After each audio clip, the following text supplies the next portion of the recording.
All right, and we are ready to go. We made it, ladies and gentlemen. Another week is in the book. Another SmackDown is in the book, and you are watching Smack Talk here on Sportskeeda Wrestling, YouTube, Facebook, Twitter, all of our social medias. Rick Ucchino here with SP3 and the man himself, the wrestling legend, Dutch Mantell, the man with the mustache, most beautiful mustache in professional wrestling history. Dutch, how are we doing this evening, sir? How's that mustache look, Rick? It looks great. Maybe needs a little bit of a trim, but I think it looks good. Hey. See, hey, I got a lot to say about the show, so if you want to get into it, let's go. Yeah, let's dive into it. This was a show that obviously from the get-go, guys, they were hyping up as something big. You could tell that from the get-go. They had so many people coming in and giving their predictions, and they built this whole thing tonight around Roman Reigns and Daniel Bryan. Sid, I'll start with you. The way they built this up as a major show, did it live up to the hype in your expectation for what you expected it to be? 100% it lived up to the expectations. I gotta give WWE credit because I'm very quick to not give them credit or bash them if they do something wrong, and they did everything right for this main event. They hyped this up as the biggest main event. It made the entire episode feel big. I think everything else kind of fell in the shadow of this main event because they made this feel so big throughout the night, like the legends, Booker T, other superstars like Seth Rollins, Cesaro, Miz, and Xavier Woods from Raw talking about this match. It made it feel like the whole world was talking about it. And then the action that we got in this main event, 20 plus minutes of some of the best wrestling you will see on mainstream television. Daniel Bryan and Roman Reigns, thank you for tonight because that was amazing.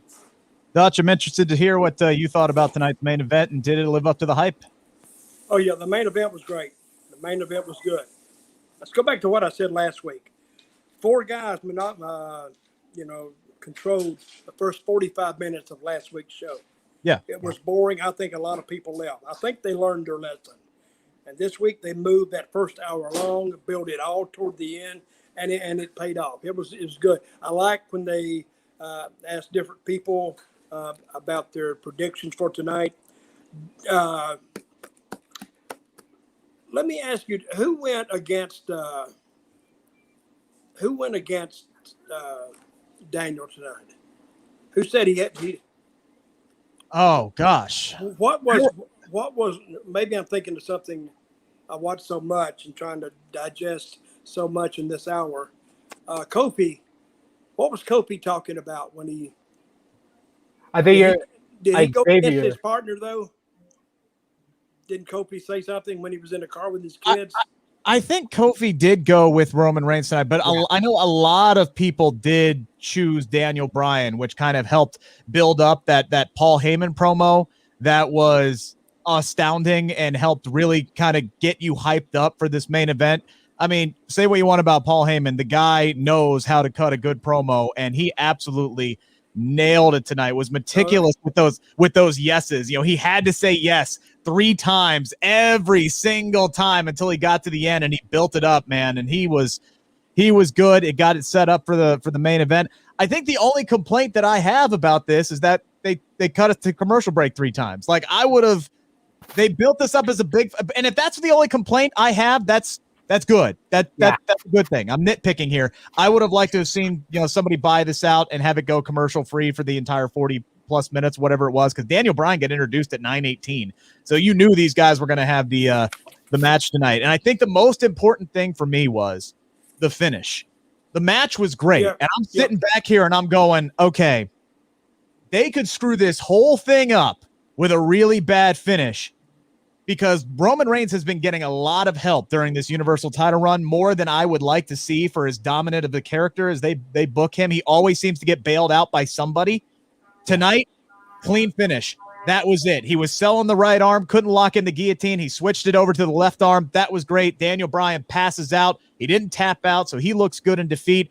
Roman Reigns gets a clean win, and they waited until after the match to get all the shenanigans in the way and help build up Cesaro, which now it appears he is the heir apparent to Daniel Bryan as far as the challenger is concerned. I like the finish because I like clean finishes. Yes. Because the old adage in wrestling is, well, the bad guys got to cheat and but they're building up Roman Reigns as a legitimate, a tough guy. Right. Yeah. Now, let me ask you this, guys, while I just thought about this. Brock Lesnar, what's his situation now? As far as we know, he does not have a contract with the company currently. Mm-hmm. He's kind of on like that, shall we say, handshake agreement, like I'll come back when I'm ready and, you want me back kind of a thing. I don't think he's going to come back until fans are there. I don't think he wants any part of Thunderdome. I think he's going to wait until the fans are more back into traveling and we're regular business before Brock Lesnar is going to come back. Why would Brock care about that so much? That's just the rumor. I don't know. That's just what the rumor is. I don't know why he doesn't want to come in and do Thunderdome. So you were disseminating misinformation. You don't even know. You just heard it. I know that he doesn't have a contract with WWE currently. Okay. But hey, yeah. I like the show was about 100% better than it was last week. I would agree with that. Because if through this show, I mean, Apollo and Big E, that's a good match. That was a good match. That was. Those two guys, to be so big, move very well. And it's not insulting for a fan to watch it. I mean, you can't have this stuff every week, but what I didn't, the only thing I'm gonna pick apart about the last match is who jumped Cesaro? Was that Seth Rollins? Jey Uso. That was Jey Uso. Uso, yeah. I think that was maybe not needed, but maybe it was needed. I don't know, but I think they're trying to make. I would have left Cesaro standing tall. Yeah, I would have had him fight off Uso and stand tall over his buddy. I think that Cesaro's going to get his moment to stand tall next week since they made the match with him and Seth Rollins, which seems like the main event for the throwback edition. I think that this week was about building sympathy for Cesaro. That's why they made him watch his friend Daniel Bryan get the concerto. So they're just building up more sympathy. And then next week, he gets a strong victory over Seth Rollins. He gets to stand tall and makes a statement for him going into WrestleMania Backlash.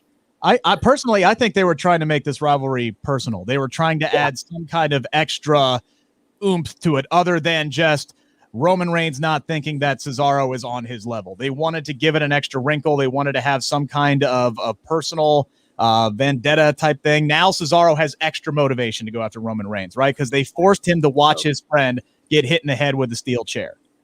I think that was the angle they were going for. I agree with you, Dutch. I think this night could have been more about, Daniel Bryan. I think, in my opinion, they could have ended the show with Daniel Bryan losing, and I think that would have been fine too. And then save this kind of angle for next week when Cesaro and Seth Rollins fight, presumably in the main event. I lost my cigar. I've listened to you. No, but very, very good show, I thought. They must have heard us last week. I think tying up 45 minutes with four guys, I would love to have been a fly on the wall when Vince started talking about that show. What the hell's going on? Nobody's going to stand there and watch that. I don't blame him. And I don't know what the ratings were last week, but I think after that disaster first match, I think the people left. But they rebounded tonight. It's not how you finish. It's how you rebound, and they rebounded well tonight, I believe. I agree with you. Let's bring in our fourth man, our corner man here, Kevin, who is drowning in his own tears right now, because the ramification of what we're talking about here is that Daniel Bryan lost this title match tonight, which means, guys, he is now gone from Friday Night SmackDown. He is banned, which means Friday Night SmackDown, Kevin, just lost their top babyface. He's on mute. He's so distraught. He's muted. They should know. I have nothing to say. I have only tears. All right, I only have tears. Dutch, you follow this. There's few times in wrestling, and I've been in a couple locker rooms where they say all you want is to make anyone of any age feel like a kid, and they forget that they're seeing the show. There's a handful of times I got that rare suspension of disbelief, and I've been watching this my whole life and now covering it. I love Daniel Bryan. He's my favorite wrestler. I have no problem saying it. So I'm more invested when I see his matches. They got me. I love some comments in here. We have several people saying they stopped watching the NFL draft tonight. WWE wanted to stack up their show and have two big title matches here. They had very accountable matches. They built to the end of the show, and you got a 30-minute match. Tons of commercials, but guess what, baby? It's making money, but they got me, and I thought, what if Daniel Bryan wins this thing? You know, what if they find some way he wins a match, but they do a count out or something like that, and they had me going. And Roman Reigns is the most over monster in wrestling. I despise him. I'm waiting to see who gets to push him off the mountain that he's built underneath himself. People saying match of the year so far. That's the discussion already on social media. If you're looking up the hashtag SmackDown, it was #1 in the United States with the NFL draft. Think about that. People talk about WWE not being at the top of the heap. That is a very, very strong number to go up against when you're talking about NFL teams, fantasy numbers coming in, people doing their fantasy drafts in the next few weeks, you know, or getting into that chatter. This is a big, big deal for WWE, a very successful match. And if the rumors are true, we've heard it, you know, Daniel Bryan's contract up in September. He's saying he wants to maybe wrestle over here. He's saying nice things about Kenny Omega over in AEW. Zeb Coulter, Dutch, you're in there. You're running the. You got the pencil again, right? You're booking the territory. What Brink's truck of money do you back up to Daniel Bryan after tonight to get him to stay in the fold and not leave? Because you got to make this guy happy. Obviously, he's not going to be on SmackDown anymore, which I think is devastating. But what do you do to keep him? Because this is a great moment. If this is the last time we see him, okay, why is he leaving? Is it money, or is he just his contract's up? It's a mixture of his contract coming up. He has a young family. He returned from an injury a few years ago where they said he was done. He kind of had a non-wrestling role he wasn't very satisfied with. He came back, a very, very big story. The year he came back in 2017, 2018, that was the biggest story of the year.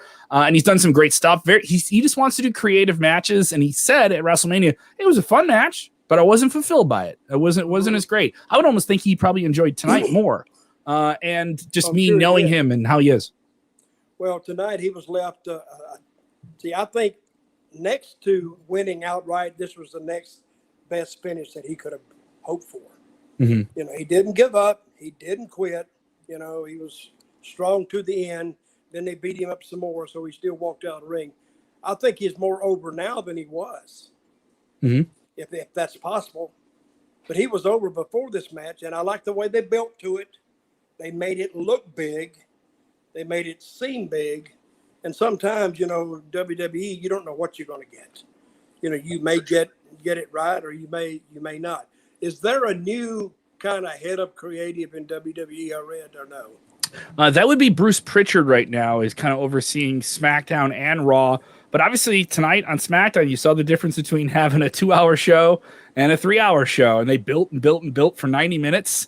And delivered on something really special. We haven't even touched on anything else in the show. This was one of the best SmackDowns I've watched in a long time. But we're not even saying the real reason why it was. Because of the new Roman Reigns theme song. Oh my God! That theme song was the greatest thing ever. It was. I'm going back to the chat room. I'll be back. I'm out of here. Yeah, guys, hang on, Sid. By the way, guys, make sure to get your questions in for Dutch. Kevin's going to continue to monitor the chat. We'll bring him in periodically throughout the show. Make sure to get your questions. They can be about the current product or back in the day. Make sure to get your comments in. Make sure to get those likes in. Make sure you have your notifications turned on so you know anytime that we are coming on live here on Sportskeeda, YouTube, Twitter, or Facebook. But here's the thing. Then this was the long rumored Roman Reigns theme music. So rest in peace to the last bit of the Shield. It is gone now. The Shield theme music, which has been around since 2012, is finally gone. Roman Reigns has his new music. I think it fits his character a lot. I'm nitpicking. I think the piano comes in a little too much, and it's a little weird sounding. But overall, yeah, Sid, I like it. But I wouldn't call it the greatest thing in the world. It's the greatest because it fits his character. It fits the character. And I'm a person that created the Roman anthem with the theme song. Roman, the big dog. Roman. He's so strong. So I love that old theme, that old Shield theme. I love it. But this theme fits the tribal chief, the head of the table. It just fit him to a T. So I enjoyed it so much. That was my highlight of the night. And then the great classic main event we got. But 1A, 1B type of thing. So if I gave the show a rating, I would have to give it I wouldn't give it a 10, but I would give it an 8.9. That's as best as it could be. It was a very, very good show. Much better, by the way, than what I expected, judging from last week. I thought they'd lost their focus last week. Yeah, but, and here's the thing: when they book these the way that they have booked the last few weeks, or excuse me, the last few months, or this entire pandemic era, it's hard for me to get hyped for these big matches because typically we know how they're going to end, and that was my issue with the Big E and Apollo Intercontinental Championship matchup tonight. Is we knew how this match was going to end before we even saw it. We knew this wasn't going to be a clean finish tonight. We knew this was going to be a disqualification. It was a great match. I loved it. It was hard hitting, but I'm just sitting here going, there wasn't a moment in that match where I thought, oh, damn, someone's actually going to win this thing. You knew Commander Aziz was going to get involved at some point. And predictable isn't bad as long as it's good, but I mean, man, we see so many distraction finishes and so many DQ finishes, and I think they are setting up a fatal four-way, especially with Owens and Zayn getting involved. I loved Sammy holding on to the Intercontinental Championship a little too long tonight. Like, they caught him coveting it, and they're like, nah, son, we're going to take you out with that Nigerian nail. The aftermath was great, and I think we are heading to a fatal four-way, but man, I am just so sick of distraction finishes, which is part of the reason why I love the main event so much, is because we got a clean finish.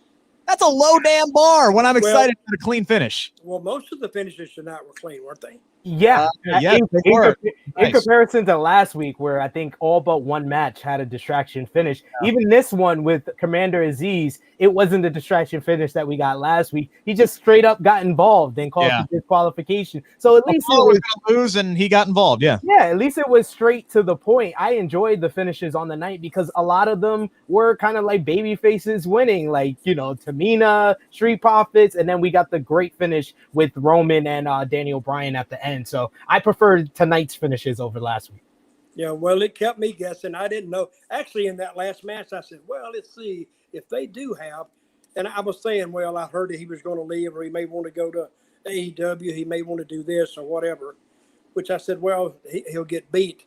But I was thinking also, and it's what wrestling does. It puts you in that middle zone where you're saying, well, it could or not.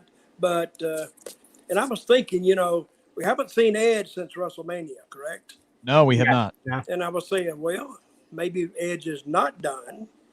Maybe he'll show back up. And I would have been disappointed in that. But that would have been a way for them to get out of this without hurting anybody.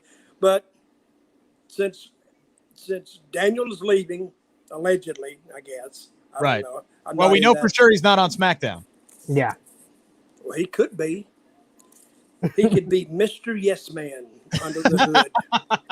Nobody would figure that out, surely. John Cena was fired in 2010. You would have never believed it by watching WWE. Hey, I did that one time. I lost a loser league town match, and I came back, and I went to Texas. That's where I'm from, and I found my old buddy, Texas Dirt, from Dirt, Texas.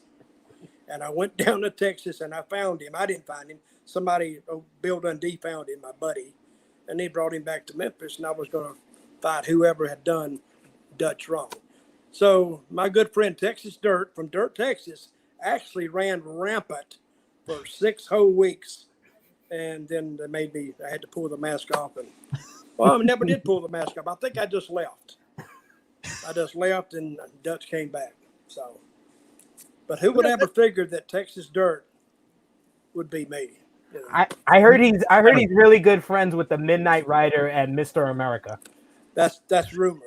That's a rumor. That's a rumor. That's never been substantiated, and it's misinformation that you're putting out again.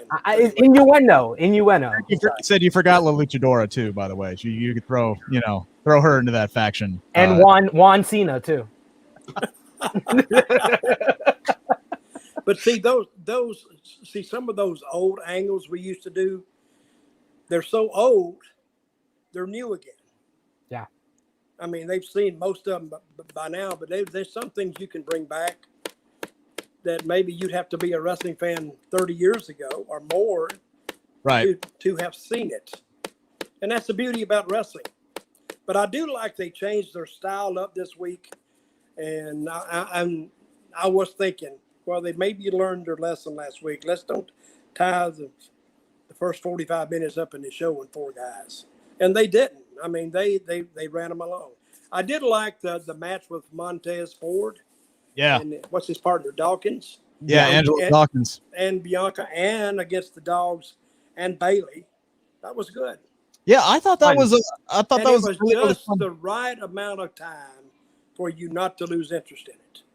Yes. Yeah. Because when they opened the show with Bianca Belair, and I said, "Oh, come on, man! They want her to hold 10 minutes. It'll never work."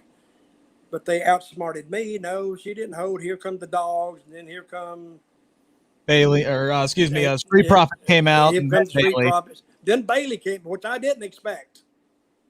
And then she came out. We went to break. We come back and they're in a match. I wonder who makes these matches during, when did they announce they're going to have a match before they went to break? No, this was a scheduled match. It was announced on Twitter prior to the show. So this was a match that was going to happen anyway. Okay. So sometimes they'll do that. They'll announce matches before the show. And honestly, I saw this come out and I'm like, oh, great. They just did 2 6-person tag matches on Raw. Now they're throwing another 6-person tag match where we're mixing feuds. But honestly, I thought this one made a lot of sense. Yeah, it did. Because the Street Profits and Bianca's connection. And frankly, I would love to see those 3 just together permanently as a faction. Just have Bianca be the head with the Street Profits behind her. I think that would be money. You know what I read today? That Mick Foley has proposed that the WWE have an all-girls league show. Yeah, that's been a major topic of conversation recently because Mickey James came out. I suggested that in 2007 in TNA.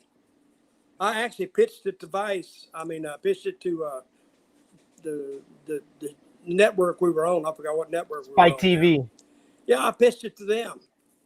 And they says, well, what do you base that on? I said, well, all you guys talk about is that age of 18 to 32 male. That's all you talk about. I said, don't you think the easiest way to get 18 to 32-year-old young males to watch a show is half-naked females somehow wrestling around in a ring? Would that be the easiest way to do it? Hey, that might make sense. But I think, because that's not the first time that the All Girls League has been tried. What was that old one they had years ago? Glow. They had WoW. Wow. Or Glow. No, Glow, excuse me, but they have WoW now. Yeah. Yeah. So they're out there. So where is WoW? Where are they on? They were on Access TV, and now Thunder Rosa has her own all-women's independent promotion out of Texas called Mission Pro Wrestling. Any good? You seen it? Yeah. Actually, True Hill, he's been a sponsor for them. They do really good work. They got La Rosa Negra over there. Red Velvet came out of there. Lacey Ryan, who is now Zoe Stark in NXT, was a part of their first show. So they have some of the best independent females in the world. So their show is an hour? It's more of an independent show. It's once a month. Everything. So, is it on TV or on the internet? It's on the internet. I see. Okay. All right. I'd like to see it. Yeah. Because I always thought a girl show would go. I always thought that. And years ago. And I think an all women show, and I've been pushing for this, for years. I've said this on multiple shows that I would want to see it. And Mickey James, after her release, said she pitched it several times and said somebody told her that it wouldn't make money. And I'm like, okay, hold on.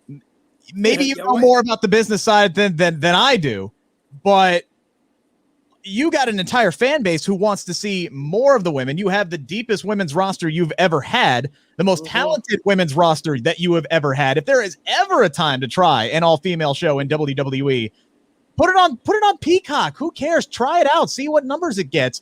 And then go from there. It would be a great way to get some of these women that we haven't seen in weeks, like Carmella, like the Riot Squad. Before you let them go, the Iconics. Give these women a place to be on TV. Nikki Cross. You have somebody as talented as Nikki Cross, and she can't get on Raw right now. We can get Braun Strowman 3 matches on Monday Night Raw, but we can't get Nikki Cross on TV. It's ridiculous. I would love to see an all-female brand, and I do think it would make money. I do too. I really do. because I think those guys, they're going to watch it. And I think a lot of women would watch it too. Yes. Yeah. That's what it doesn't matter what I think, what Vince thinks and what the people with the money think. But I think it would be an investment worth looking into, really. And I just think that the person that told that to Mickey is so false, because I remember back in the WWE Network a couple of years ago, they used to always release like the top 10 most watched shows. And when the Mae Young Classic was going on, that was always in the top 3. So how was that weekly a tournament for the Mae Young Classic? And then they have a whole women's pay-per-view and it's the lowest rated ever. I'm not buying that. I've never seen numbers that back that up. So. Are you calling them liars, Sid? Yes, I am. Yes, I am, Dutch. Whatever talking head fed that garbage to Mickey James, I bet that idea never even got to Vince's desk. Let me bring something up here. Yeah. What is the look back that they're going to have next Friday night? What is that?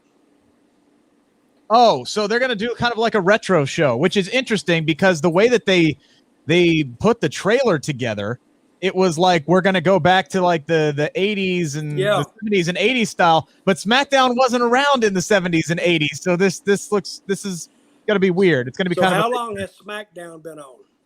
Ooh, what, 2000? August 1999. Yeah. Well, okay. I think it's a look back on SmackDown. Can we get the fist? That's all I want. That's all I want. The giant fist. Give us the giant fist set. It's in a warehouse somewhere. We've seen it, Sid. We've seen it on the internet. It's in a warehouse somewhere. Exactly. Put it on the LED screen. I don't care. Give us something. Here's the next question I had. I'm watching when Roman Reigns made his entrance, and you see like the statue figure of him out there. Yeah. That's put in by posts, right? Yeah. So it's kind of like what we're seeing at the bottom of our screen right now with the comments popping up. It's all done in the back. That is actually it's a good shot. It's better than the floating dog head that they used to have. What? I'm sorry, but there was a comment I just saw. Andrew said, "Put Steph in charge of the all-woman show." Does this person not realize, Andrew? I appreciate you watching, but do you not realize that Stephanie McMahon was in charge of creative when we had the Diva search? Why would you want her to be in charge of an all-woman show? Like, I know she always says that she is the creator of all women's wrestling and the women's evolution, but this woman is not the person to put in charge of an all-women's brand in WWE. The two people you put in charge of that show are Fit Finlay and TJ Wilson. I agree. Hands down. Those are the two guys. You put them in charge, that show will make money. I guarantee it. Guarantee it. Well, Kevin, let's bring you back in, sir. I would like to see it. Your mic is muted again, Kevin. Come on. Sorry. I changed my shirt hoping it would make me feel better, and it didn't. I changed my shirt to my other Yes shirt, and it doesn't make me feel any better because I know Daniel Bryan's not going to be there next Friday. They want to throw back to SmackDown. Why don't you throw back to this week? Best SmackDown match I've ever seen. A lot of people sounding off. Dutch, you gave a high rating for this week's SmackDown. I believe you were in the 8s. You gave it in the 1 to 10 scale. I didn't see anyone give it a really low number. I saw one person give it a 6. Almost everyone's given an 8 or a 9. Yeah. Ozzy gives it a 9. So a lot of people loving this week's SmackDown. A lot of people agreeing with you about how odd some things are on the future of SmackDown. Like, what is this show going to be? Please bring back the fist. People want the fist emojis. They say that fist is somewhere in the WWE warehouse. Nishad Jawal. Yeah, WWE enjoying the throwback stuff with this Treasure show they launched the past few weeks ago. This is another one of their additional TV shows they're doing with A&E. It's been a big hit, by the way. That show's scoring pretty good numbers for a Sunday show on cable. So what is that show?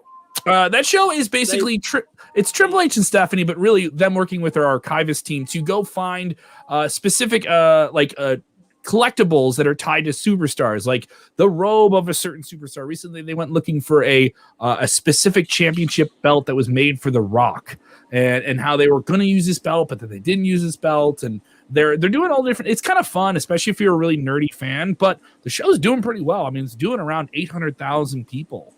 For a few episodes that they're doing. I would watch it. I'd watch it. Yeah, that's also better than Raw. And another show they're doing with A&E known for the biographies.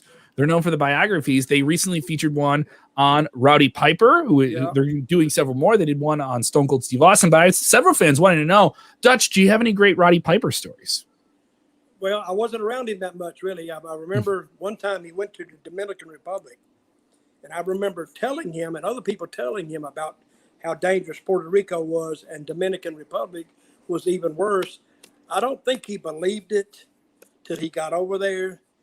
And, you know, he was a master at getting heat. The people hated him anyway. I think he was pulled out of the ring by two cops who pulled a gun on him inside the arena and took him in the back, and I think handcuffed him. They didn't beat him up or anything, but said he was feared for his safety and his life. So that was the only story I know about. Roddy said, "I'll never, ever, ever go back there again." And somebody told him, "Well, we tried to tell you the first time not to go, but you wouldn't listen."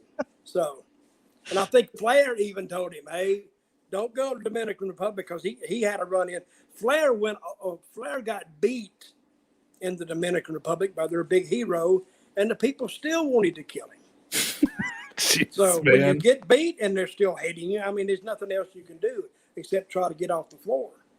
And obviously, I know we're talking a lot about different things on SmackDown, a great opening match, fun things as well with Big E and Apollo. But obviously, fans still talking about this big finish here with Roman Reigns banishing Daniel Bryan, the beloved Daniel Bryan, the greatest superstar of his generation, Daniel Bryan. Craig saying he's out of here. He's going to NXT or Raw. We don't know what his future is, but if you had the choice, where would you send him? Where would you guys send him? I'll jump back in the chat. Where would you want Daniel Bryan to go if he goes anywhere else? I mean, he certainly got his head smashed in with a chair tonight at the end of the night, even after a great match. But where would you want him to go, Dutch? Where would you utilize Daniel Bryan if you were still, holding the court in WWE? So he got hit in the head with a chair and he got beat up badly, right? Mm-hmm. Passed out. Real bad. This is what we don't see. We don't see guys getting injured and actually selling the injury for long. Mm. It's almost like Charlotte Flair getting suspended and fined $100,000, and all of a sudden, she apologized, they dropped everything. Yep. See, that you don't put any teeth into it. But I would have Daniel Bryan say that he is not only can he not come back to SmackDown, he can't come back to wrestling in any form. And just let him lay in the background a while. You can send him to NXT. You can send him to creative on Raw. Or you can leave him in creative on SmackDown. Doesn't matter. As long as the people are not seeing him out there. And if you keep running these little video vignettes on him where he's recovering, now the people can see, well, he may come back. But I wouldn't he may not come back to SmackDown, but, it's wrestling. He's going to come back somewhere. And if his contract does run out, he just runs out. But he did. He went out tonight the best possible way he could go out, no matter what happens. Because Daniel Bryan, as a talent and as a franchise himself, he's still viable. He's still marketable. And WWE, they know that. And I don't think they're going to let him get out of there if they can save him from going. I don't think they want him to go to A&E, but he may want to go to A&E. I don't know. Let me ask you. How can A&E have 85 people show up for a TV taping? Oh, you're talking about All Elite Wrestling. Yeah, that has been a critique of them, is that they have far too many people either on their roster. Some of those people, by the way, are not under full contracts. They're on day-by-day deals. Yeah. Some of them should be paying AEW to be on TV. Yeah, they're still getting their own biographies on A&E. Yeah, I agree. It is certainly a depth roster. I'll hop back into the chat, let you guys go with it, and mine you guys for more questions for Dirty Dutch here in a little bit. Appreciate you, Kevin. So Sid, what's your response to that question there? Where do you think Daniel Bryan should go if he does stay in WWE? He's most needed on Monday Night Raw. Monday Night Raw is the worst weekly television show in all of professional wrestling.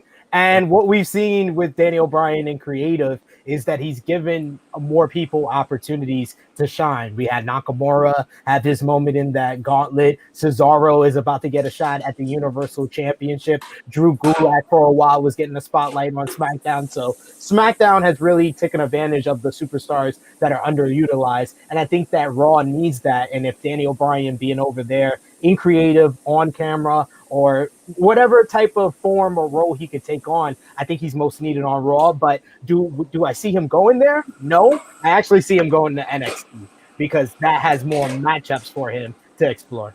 I think Raw does need him more. I think maybe the best situation for him as far as working more of a part-time schedule and doing a couple of appearances here and there so he can be that family guy and still kind of scratch that wrestling itch, shall we say, would be for him on NXT. He could come in for a big spot and feud with Adam Cole, or he could feud with Johnny Gargano or some of these other guys that we really, really want to see him wrestle, him versus Tommaso Ciampa. Like, sign me up for literally any of those matches. I think he would be great there, and he could also coach some of the other guys who are some of the Performance Center guys who are up and coming, and he could help, bring them along. I think NXT would be a great spot for him, but I definitely think he is most needed on Raw because, as you said, it is the most consistently worst programming in all of professional wrestling right now. You look at what they did on NXT this week and on SmackDown this week. I can't believe the same company runs Monday Night Raw. Yeah. It is honestly, and you have the same guy running both shows, SmackDown and Raw. You have the same head of creative. I don't get how Raw is so bad.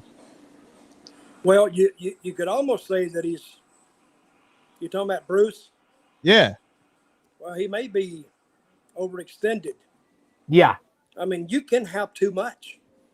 And they, seriously, even you can have all kind of advice and help. But you're trying to book that much TV, it all runs together after a while. I don't care who you are. So, but I think their most pressing need is to get that Raw number back up. And the best one to help them get it back up is Daniel Bryan. So I think if he went anywhere, he would go to Raw, but he could go to Raw and, he could also work in NXT at the same time, correct? Yeah. Yeah. They're free agent status. They're doing it all in Florida. So he just around. He just driving around, maybe not even to the different buildings.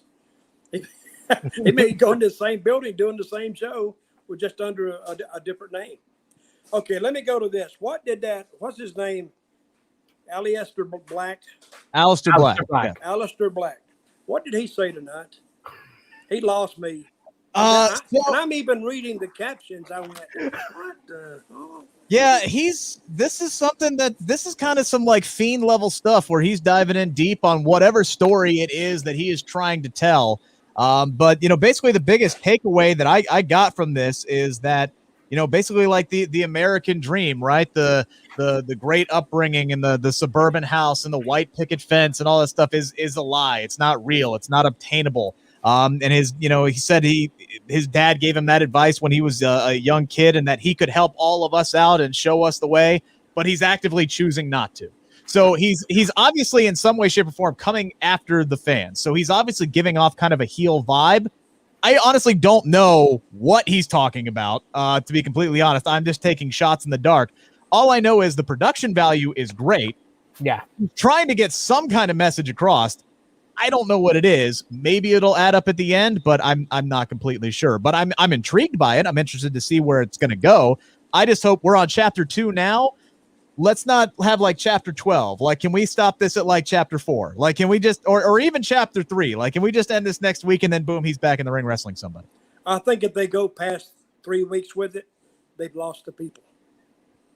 Hell, they've already lost me. I don't know what the hell to think of it. So unless he has something that is a personal attraction to some other talent where he can spend his efforts and time there, I think they better hurry up and get on it because, people aren't going to wait forever.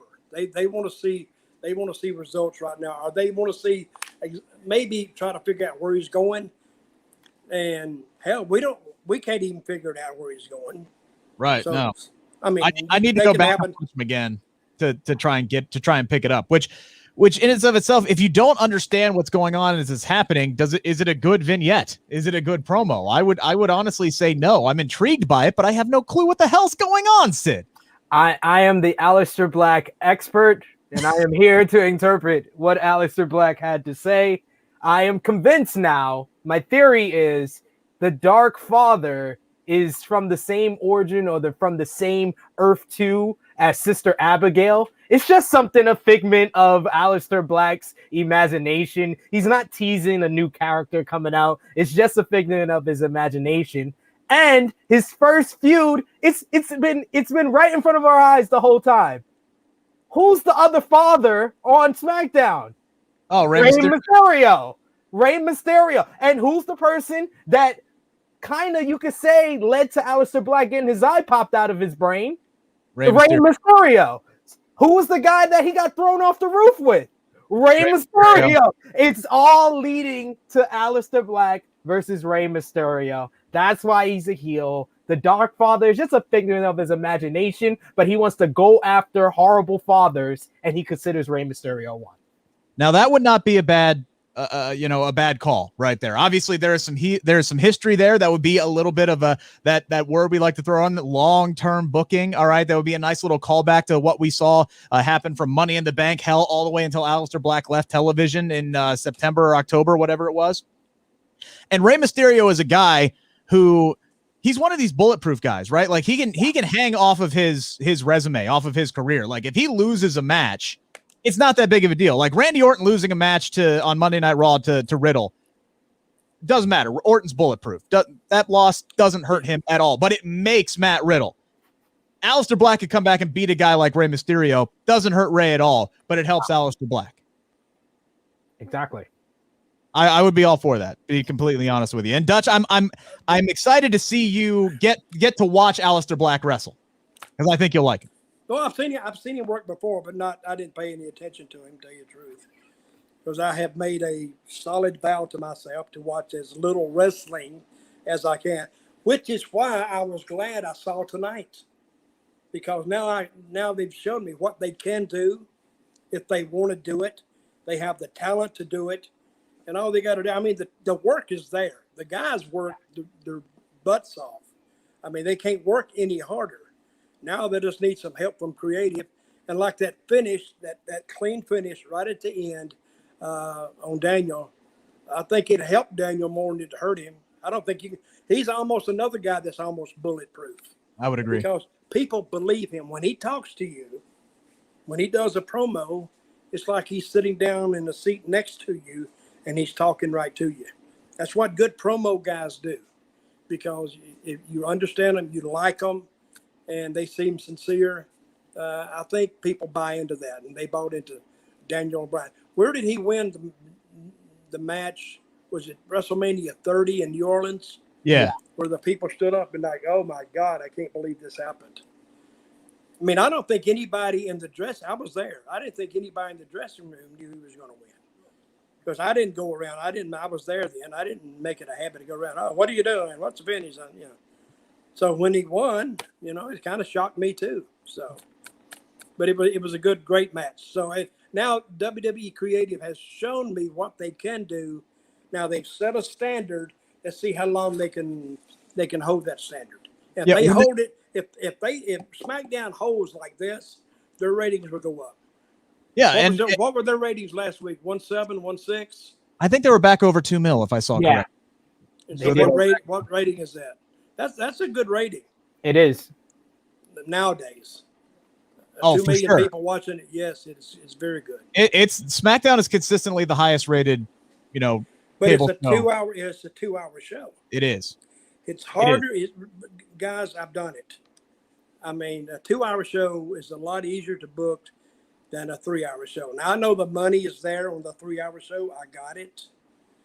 But to try to put together compelling, interesting TV, the 2 hours is a lot better time frame than 3 hours. I would agree with you. Raw loses me so much, honestly. For, if the first hour is bad, I'm sitting here going, my God, it's a chore. Like it's a chore. I got to sit through 2 more hours of this. If I wasn't contractually obligated to watch this show, I wouldn't be watching it right now. Okay, if you sit down, you're going to watch a movie, right? You know the first thing I look at on a movie? What's that? The time.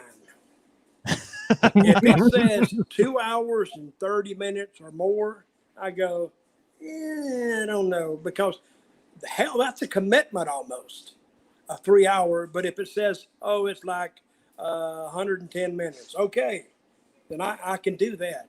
But if you're telling me 3 hours, 2.5 hours, and I said, I'll miss this. I tried to watch the new Godfather movie, the one with Pacino and De Niro, and what was the name of that? Godfather. The Irishman. Yeah. Is that what you're talking about? The Irishman. I watched. It's 3.5 hours. Yeah. Hell, I could almost went on life support watching that movie, and it wasn't even that good. Oh, I loved it. Come on, I loved it. No, it was. Believe me, it was a vanity project for all of them. Hey, Oh, sure, For sure. what it was, and it wasn't even a good movie. I don't think.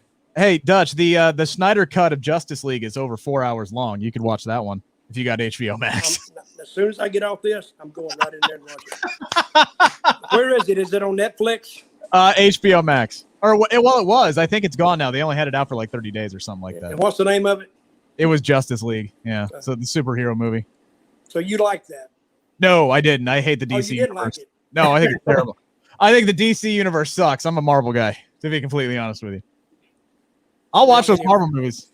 Hey, I saw a movie the other night that's different than any other. It's like a science fiction type movie. It's called Infinity Chamber. I've heard it. And it was promoted. This is why I watched it. It had one of the lowest budgets ever to appear on Netflix, but yet they said it's actually a very good movie. So I watched it, and they didn't have a lot of different sets, but they told the story, and it was like an hour and a half, and it worked. It was a good story. It was. So when they tell me a story and I can kind of get into it, and I'll put it over. I But get now you. we're into movies now, so let's get back to wrestling. I was gonna say there's one match that we haven't touched. There was only 4 matches tonight. It was a lot of promo work. It was a lot of building up to the main event, and the main event took over most of the second hour.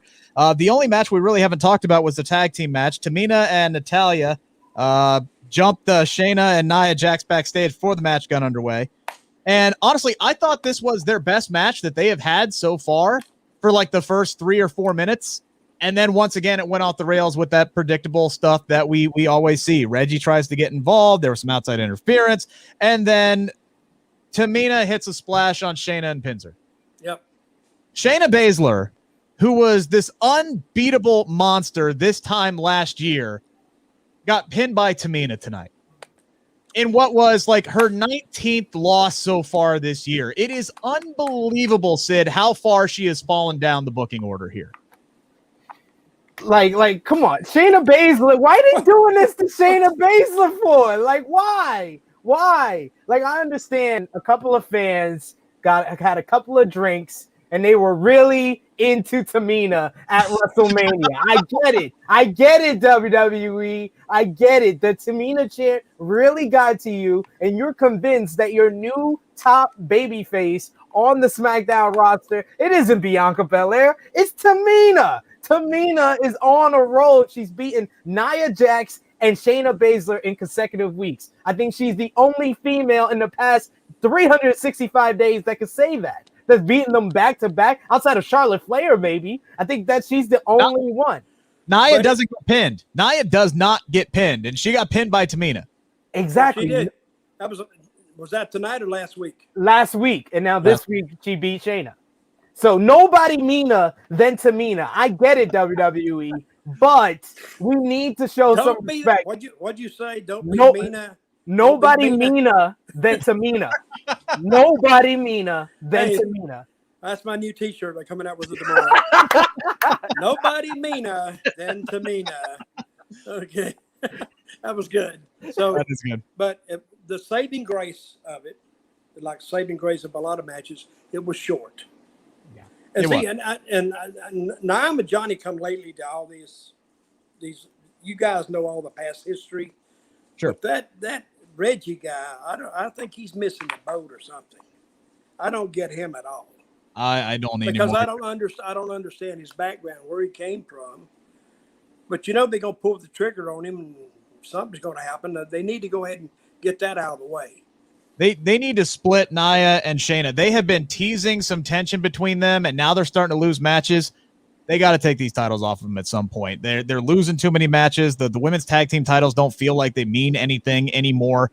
They haven't felt like they meant anything except when they were on either the Kabuki Warriors or Sasha and Bailey last year. But ever since they got on Nia and Shayna, they just don't feel like they mean anything. They feel like they're secondary to frickin' Reggie, to whatever's going on between Reggie and Nia that week, or Reggie and Shayna. And Shayna just looks like she has lost all passion for whatever it is that she's doing. Give me a Shayna and Nia feud. I would rather watch that than watch them do this dance with Reginald every week.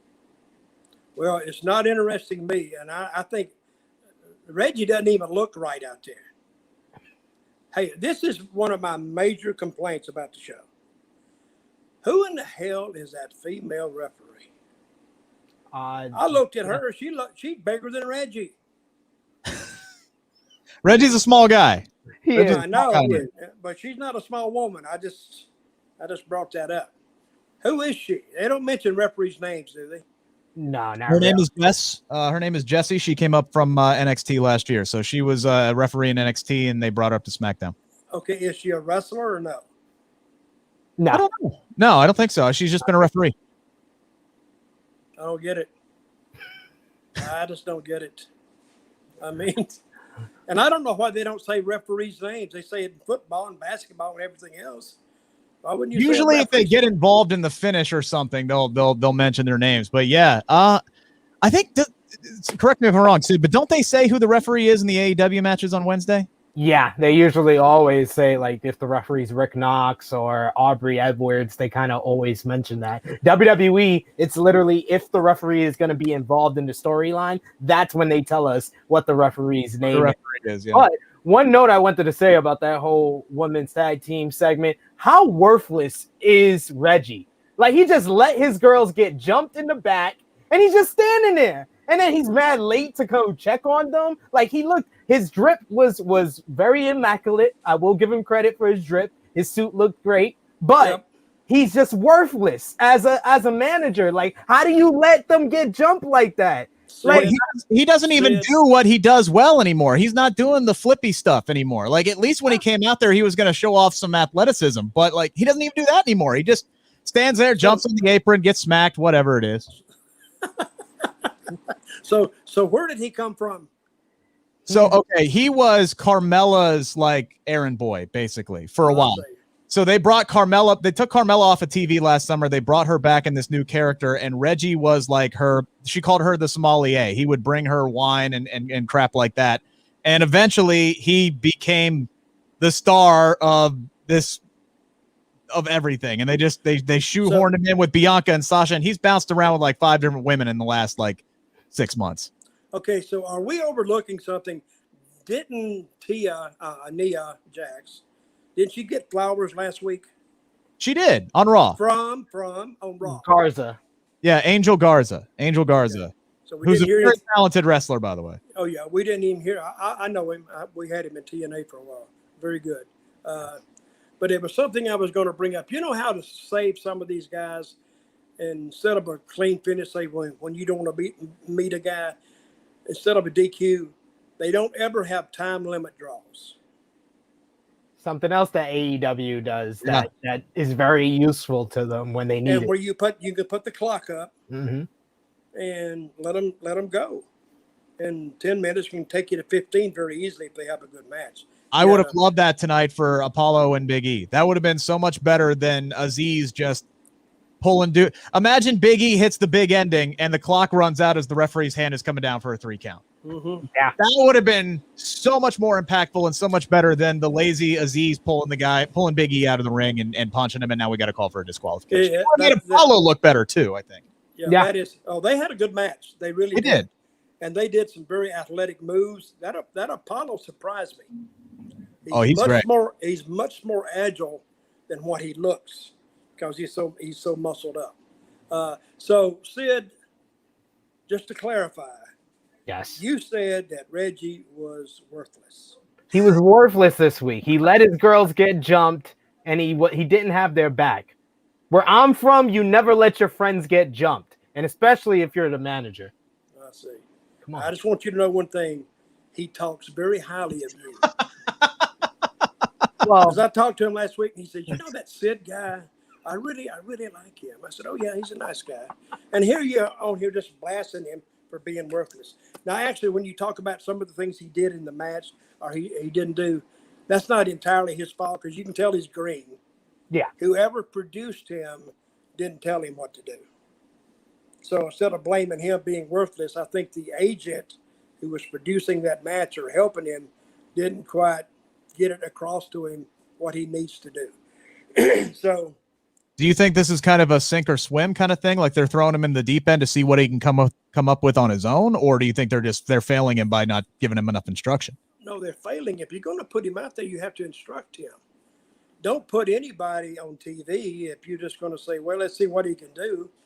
Because, that can hurt you too. Oh, sure. I mean, it can kill the guy, kill the talent, but it can say people saying, you don't want people asking a ton of questions. Like tonight, we didn't ask a ton of questions. Why did this happen? Why did that happen? Because they didn't have any continuity. Tonight, they give a lot of continuity. At the end, I wouldn't even sent. I was thinking when Cesaro was getting beat up again by Seth, I'm thinking, wait a minute, I would have had Cesaro fight off Uso and stand tall by himself. But I guess bringing him in, it connected him to the story. But because if you're going to push Cesaro, and then again, I don't know how far they intend to go with him. But if I intended to go, try to push him, I would have had him standing tall against the attack by Roman and the attack by Uso. All right, let's bring Kevin back in one final time here before we wrap things up. And look at you. Your third time's a charm. The mic is not on mute.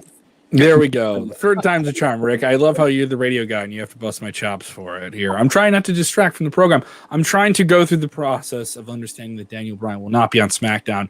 My third Daniel Bryan t-shirt tonight, yes, is back because yes, will return. This is the final stage of grief, I think, with my Daniel Bryan-ness. Getting into questions here for you, Dutch. Love this one here. You're talking about length of matches and how long a match should be in some cases. Andrew wants to know, Dutch, do you think there's too many promos and not enough matches in wrestling? And maybe that's a question across the board. No, I think you need the promos. Because if you have too many matches, then it's one continuous match. You got to mix your matches and the promos. I think it was well done tonight because I think it was just the right amount of promos and the last match went how many segments? It went 3 segments, didn't it, or 2? There were 3 commercial breaks, yeah. Yeah, well, it went 3 segments. And the people saying who's going to win the match put a lot of emphasis on that. I think it was, I'm in such a habit of knocking anything WWE because especially You're not alone. But, they tried the hardest they can do. And this is the thing about being creative. When your show is great, the talent gets all the credit. But when it sucks, creative takes all the blame. Because, they don't know what they're doing. They're stupid. They're this, that, and the other. And if they do everything creative tells them to do, and which creative knows they can do, creative doesn't get anything. The talent gets all the credit. It's kind of like the NFL. If the team wins, it's all on the players. But if they lose, it's on the coach. Yeah. Being on creative is being a booker, it's the most thankless job in the world. Because when you're selling out, oh boy, that guy's over, man. They really got him cooking. He's got himself cooking. But it's the booker who's, managing everything and telling him what to do and what to say. So I've been there, so I know exactly what it is. But good show tonight. Absolutely good show. Many people talking about the NFL draft today. Obviously, WWE seems like they competed pretty well with a strong show tonight, and the social media trends lend itself to that. I'll give you 3 picks, Dutch. 3 picks in wrestling. All right, you just got your top 3 picks that you can draft anywhere in the world of wrestling. You got your show, your team that you're building up. You're going to draft them. Give me 3 guys that you would pick right now if you had the 5 minutes. Dutch Mantell's on the phone. Who is he drafting? 3 guys. Well, my memory lasts about 35 seconds. So I got to think back. Daniel Bryan would be in there. He would always be in there because all your old territories years ago always kept the resident babyface. Look at New York. They kept Bruno for years. Florida, They kept Dusty for years. Memphis, Lawler in Memphis, they kept him for years. And the Von Erichs in Dallas, they always kept their resident good guys. And they would run the bad guys, and they just run them through. Because there was a lot more bad guys coming in. And as soon as the bad guy got into issue with the good guy, the resident babyface, well, he was over too. So I would pick Daniel Bryan right now. I don't know if I would pick the Roman Reigns because I think he's almost the part. He can be a babyface or a heel because I think it would be very easy for him to be a babyface. Yeah. But the hard part is to get the heel that's strong enough that you think can beat him. Because remember this, guys, in the world of booking, heels draw money. Baby faces, they absorb. Makes sense? Yes. Because if you don't see a heel that you want to really see get beat, you're not going to draw any money. So I'm judging from the old Memphis days. A big guy would come in, say Rick Rude would come in, or let's say, Rick Rude would come in and he'd beat everybody. And then till he got to Lawler, that's where he was going to. And then they would have a feud of 5 weeks, 6 weeks, maybe a little longer, some tag teams in and out. And by the end of the summer, if he would come in January, they'd start running him in main events, say in April and May. And then they'd really heat it up in the summer months because that's when business was better, June through the middle of August. And then by mid-September, time for him to go. But by that time, you brought your other heel in about 2 months before Rude left. Now he's rolling. And as soon as Rude finishes, he goes right in with Lawler. It's not even a hard formula. You just gotta study it, and you just gotta plan it out. So I picked Daniel Bryan. Give me some choices here, guys, and I'll tell you. Well, who's a heel? Who's our heel? We got 3 picks. Just 3 picks. We're full at. Sid, give me a pick. Who's that heel we got to get on that card? Well, since we're talking about draft, we got to go young, and if I'm thinking young heels, I got to go with MJF, Okay. or Switchblade Jay White, who's only 28 years old. So those are good picks. Rick, who do you? Go ahead. MJF he's a great heel because he's a heel 24 hours a day. Yeah. Oh, legit. Tried to get me fired at my last job. Legitimately tried to get me fired. Great guy. Who did? MJF. He didn't like the interview, so he tweeted that I should be fired for the interview, which I guess maybe means the interview was good. I don't know. Rick, who do you got? Who's your pick? Who do you say, Rick? Who's that? Is that Becky Lynch right there? I build any and every show around this woman. Who was that? That's Becky Lynch. Okay. She's on maternity leave right now. Can't wait till she comes back. I hope she comes back on SmackDown. But if I'm going with an active roster guy, I still think Seth Rollins is one of the best overall performers in the world. He can be a babyface. He can be a heel. He's great in the ring. Obviously, his suit game is top notch. I would go with if we're going with active wrestlers right now. I'm still a big fan of Seth frickin' Rollins. Okay, let's go with an inactive wrestler, and she's a woman. I would go with Awesome Kong. Oh, yeah. You get a big monster. Easy to get over. She can wrestle guys too. Yeah. Yeah. And she can destroy those girls. I had her in TNA. I'm going to tell you a story. We was at Universal Studios, and we had people come in. It was a free show. But it was mostly tourists. And tourists, they didn't really know what we were doing. They were just watching a wrestling show. And the first time I introduced Awesome Kong to the crowd, I may have told the story. I sent this little perky, blonde-headed cheerleader type girl in the ring, and she was waving. And then I played Kong's music, dong, dong, dong. And I saw the people's head turn like, what is this? And here she come. And they stood up. They said, what the heck is this? And she went out there. Of course, she beat the girl in about 2 minutes. But she made an impression. And we drew more money, more ratings with Awesome Kong and Gail Kim than Sting and Angle did. So, yeah. Dang. So I love Awesome Kong. You know, I love that you brought up, by the way, that she could wrestle guys, because there was one note that I wrote down in that opening matchup from tonight. Does anybody else want to see Bianca Belair versus Dolph Ziggler now? They teased it. I want to see those two in a one-on-one matchup. Hair versus hair. Book it.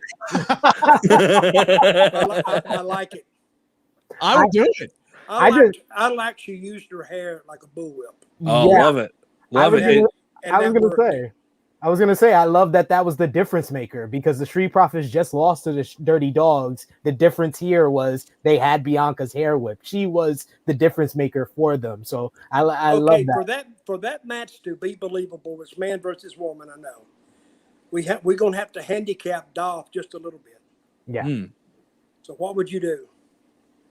Maybe give him some type of injury, like a minor injury, something you could work with, like the bandaged up hand or something like that. But Dolph's such a dynamic guy. I think first ballot Hall of Famer for all the different things he's been able to do in different parts of the card. Wherever he is, he always got the most out of it. If he issued the challenge, he'd like to beat her up on a one-on-one, and they won't allow it or whatever.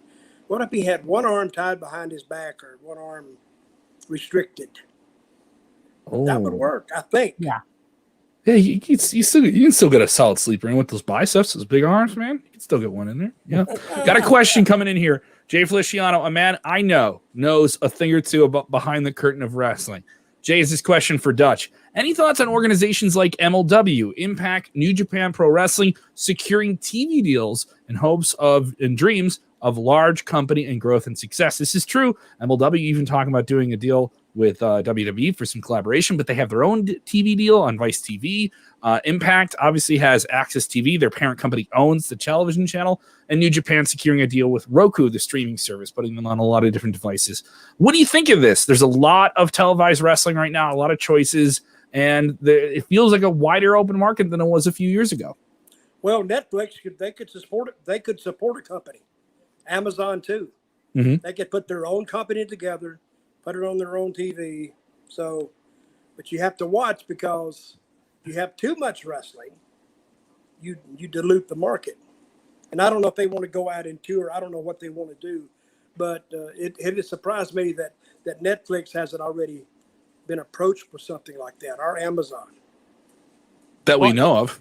Well, here's the thing, but Jericho brought that up on the Broken Skull sessions with Steve Austin. He said when AEW was looking at getting a TV deal, they talked about Netflix, and then they thought that it was more important to go on network television and get on TNT, and TNT was a fit. So at least it was talked about with AEW, the idea of putting a show on Netflix or some kind of streaming service. Well, I think you can you can dilute the market strongly, but who knows? I almost think the market's diluted as it is now. I mean, there is way too much. There's just way too much. Speaking of that, I got to get a plug in for a big wrestling show coming up. Get the plug in. Yeah, You're going to see me. I'll be on Fight TV next Friday night. That's why I won't be here. I'll be on pay-per-view with Fight TV. AAW presents Take No Prisoners, featuring Leo Rush versus Laredo Kid. Mance Warner versus Fred Yehai in a grudge match for the AAW Heavyweight Championship. One of the best independent promotions in the world, roaring back with the Alive series. We're doing a show. We're expecting socially distant, limited fans. We're going to be back at 115 Bourbon Street. It feels really, really cool. Go check it out, aawpro.com. I'll be there next Friday night. Thank you, guys. Thanks so much, Dutch. Appreciate the time, as always. Okay, so it's in New Orleans? It's going to be in Chicago, south side of Chicago, 115 Bourbon. Street. They have a bar called 115 Bourbon Street, to be clear. So wait a minute. What time is it on? It's going to air at 7 p.m. Central, 8 p.m. Eastern on Fight TV. Get around the world, $13. Cheap show. Good deal. Really? So you won't be here? I'll be backstage there. I'll be doing the Mean Gene business. I'll be the stick man. I'll be asking questions. I'll be asking dumb questions like I do on this show. So I'll be back a little bit. Thanks so much, Dutch. Yep. Okay. Sid, you got your show coming up tomorrow, man. Plug it. Where can they watch you?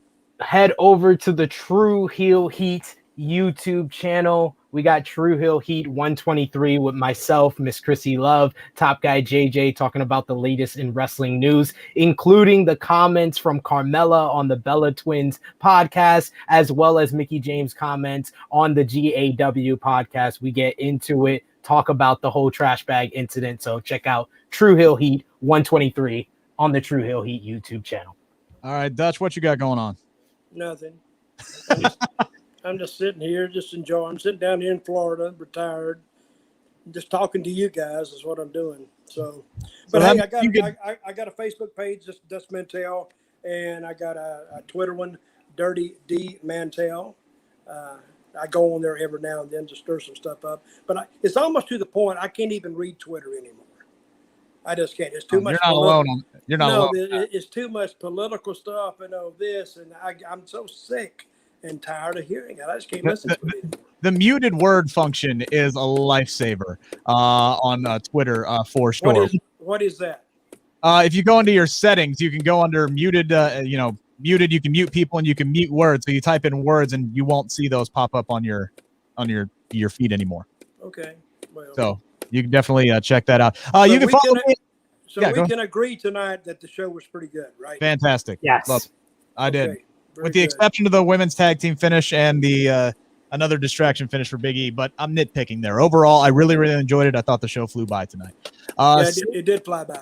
Yeah. Sid, Dutch, appreciate it as always. Guys, I did get a chance to talk to Mercedes Martinez earlier this week. That interview is up on the Sportskeeda Wrestling YouTube, Twitter, and Facebook, so go over there and check that out. Of course, you can also follow me on Twitter at Rick Ucchino, RICKUCCHINO, and we will be back. Well, Sid's going to be off for like all of May, pretty much, right? A couple of weeks. Wow. I'm taking care of family, so I have to. My 1-year-old. Did that bad check charge catch up to you?